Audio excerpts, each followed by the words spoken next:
제2부 사이. 청회색 바다가 좁은 백사장을 핥히고 해변의 수초를 잡아당기고 바닷가 바위 뿌리를 파내려 했다. 배를 밧줄로 단단히 묶기 위해 바다로 나갔을 때도 물보라가 눈을 찌르고 연분이 턱수염과 눈썹에 달라붙었다. 그들은 밀짚 모자를 단단히 눌렀었다. 베네딕트 영감이 손을 눈 위에 대고는 쏟아지는 폭우를 뚫고 하늘을 가늠해 보았다. 쉽게 그치지 않겠어. 밤까지는 내리겠는데. 하지만 그의 말은 완강한 바람에 흩어져 밧줄을 당기고 비틀던 다른 사람들 귀에 닿지 못했다. 물론 대답도 없었다. 여자들은 오두막에 남았다. 날씨와 싸우는 건 남자들 몫이었다. 여자들은 바람이 굴뚝을 지나며 울부짖는 소리와 초가지붕을 갈갈이 뜯어내는 소리, 그리고 겁에 질린 아이들이 훌쩍이는 소리를 들었다. 여자들은 난로불을 정리하고 수풀을 젓고 아이들을 달래며 기다렸다. 어차피 이번 폭우도 지나가고 바다는 얌전해질 것이다. 바다야 원래 그런 존재가 아닌가. 그 후 바다소녀 클레어의 이야기는 계속 달라졌다. 이야기가 전해지고 전해지면서 잊히거나 덧붙여지거나 바뀌었기 때문이다. 하지만 언제나 변하지 않는 사실은 있었다. 그녀가 오래전 바다에서 왔으며 12월에 가공할 폭풍송에 내동댕이 쳐졌다는 점. 누군가는 나중에 구름이 쏜살같이 걷히고 이른 저녁 해가 고개를 내밀었을 때 그녀를 발견했다고 했다. 옷이 반쯤 찢긴 채 모래사장에 누워있었고 다들 죽었다고 생각했는데 갑자기 그녀가 꿈틀대더니 짙은 호박빛이 감도는 초록색 눈을 떴다는 것이다. 그리고 그 눈만은 모두가 똑같이 기억했다. 다른 얘기를 하는 사람들도 있었다. 그녀를 처음 목격한 사람은 꺽다리 안드라스였다는 것이다. 그녀는 두터운 통나무에 매달려 있었는데 그가 물속에 뛰어 들어가서는 기다란 머리카락을 잡고 헤엄쳐 나왔고 마침내 들끓는 바다 안에서 그녀를 튼튼한 두 팔로 안고 일어나 사람들에게 단 한마디로 이렇게 선언했다고 했다. 내 거야. 아이들은 돌고래들이 그녀를 데려왔다며 그 얘기로 놀이와 노래를 만들기도 했다. 하지만 그 모두가 흥미로운 소문에 불과했을 뿐 사실로 받아들이는 사람은 아무도 없었다. 이따금 물개 인간이라고 중얼거리는 사람도 있으나 그저 전설 같은 얘기였을 뿐이다. 껍질을 벗고 인간으로 변신한다는 물개 인간 얘기는 누구나 잘 알고 많은 사람들이 얘기하지만 그 전설 속에는 항상 벗어놓은 가죽이 있었다. 비록 거친 겨울바다에 찢겨 나가기는 했으되 바다소녀 클레어는 분명 옷을 입고 있었다. 그녀는 분명한 인간이었다. 물개 비슷한 구석도 없었다. 당연히 인어와도 상관없었다. 그녀는 바다가 그들에게 보내준 인간 여자였다. 그녀는 한동안 그들과 함께 살다가 여인이 되어 다시 떠났다. 실제로 그녀를 발견하고 데려온 사람은 베네딕트 영감이었다. 꺽다리 안드라스를 비롯해 몇 사람이 헤엄쳐 나갔지만 튼튼한 근육질 팔로 물살을 가르고 가장 먼저 그녀에게 다다른 사람은 베네딕트 영감이었다. 베네딕트 영감은 말 그대로 돛대에서 그녀를 뜯어냈는데 그녀의 손가락이 단단히 맞물려 있었기 때문이다. 그는 여자의 맥없는 두 팔을 자기 목에 감고 창백한 턱을 거품과 물보라 위로 올라오게 했다. 이런 식으로 들판에서 들판에서부터 상당한 양을 안아 옮긴 적도 많았다. 베네딕트 영감은 마침내 물이 얕은 곳에서 우뚝 서서 백사장으로 걸어 올라왔다. 모래는 발이 푹푹 빠지는 데다 얼음같이 차가워 걷기가 여간 어렵지 않았다. 베네딕트 영감은 여자를 백사장에 누였다. 아직 살아있는 것만은 분명했다.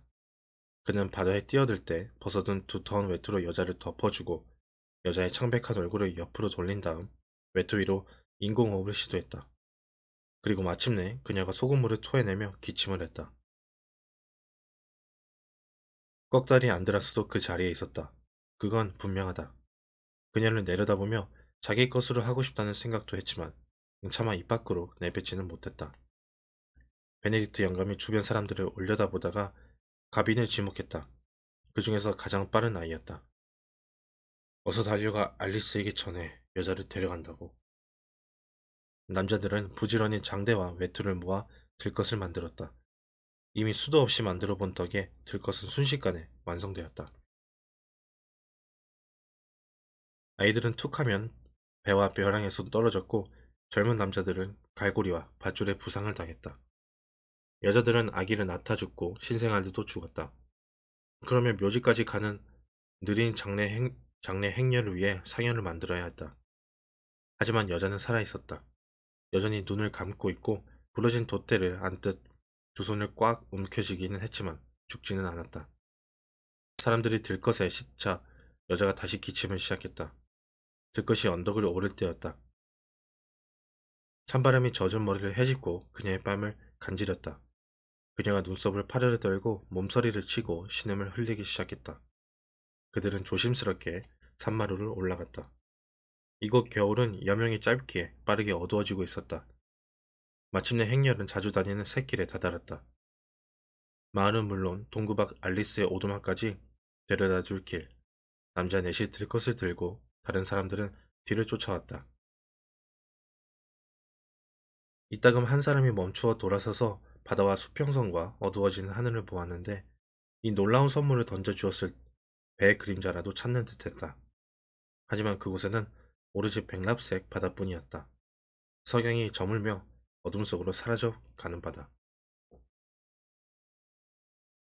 마을은 팔꿈치처럼 굽은 내륙의 아득한 벼랑 발치에 있었다. 주해 안에서 뻗어 나온 반도가 고립된 지역을 형성했는데 이곳은 변화가 전혀 없기 때문에 말 그대로 시간이 멈추어 있는 듯했다.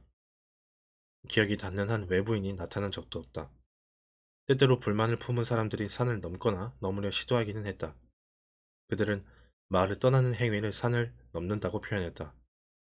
벼랑 기슭까지 벼랑 기슭까지 우거진 숲 사이로 뿌리들이 엉망으로 얽힌 꼬부랑길이 있기는 했지만 그마저 가파른 벼랑 아래에서 끊기고 말았다. 그 이후, 그 이후로는 암벽을 오르지 않는 한 더 이상 빠져나갈 방법은 없게 된다. 떨어져 죽은 사람들도 적지 않았다. 맹호 아이나르가 한때 암벽을 오르는데 성공했지만 정상에서 기막힌 상황을 겪고 다시 돌아왔다. 아이나르는 아버지와 싸우고 어느 겨울밤에 자기 소지품과 훔친 물건 약간을 보찜에 챙겨 등에 메고 벼랑을 올랐다.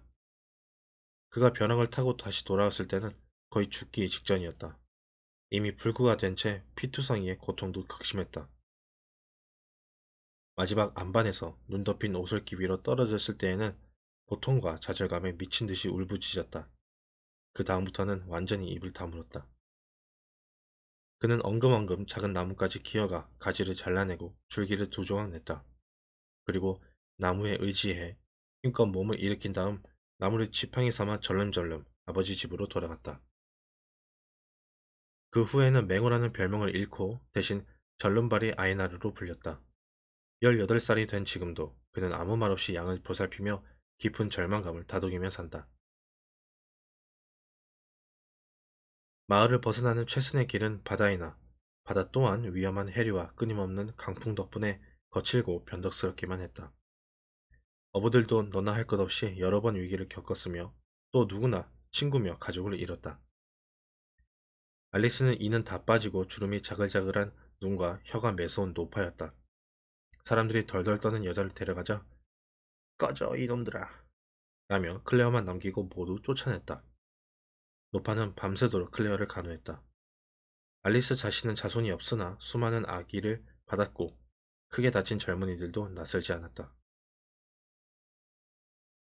알리스는 먼저 찢기고 젖은 옷을 벗겨 치우고 마른 천으로 소녀를 닦은 다음 부드러운 양모로 감싸주었다.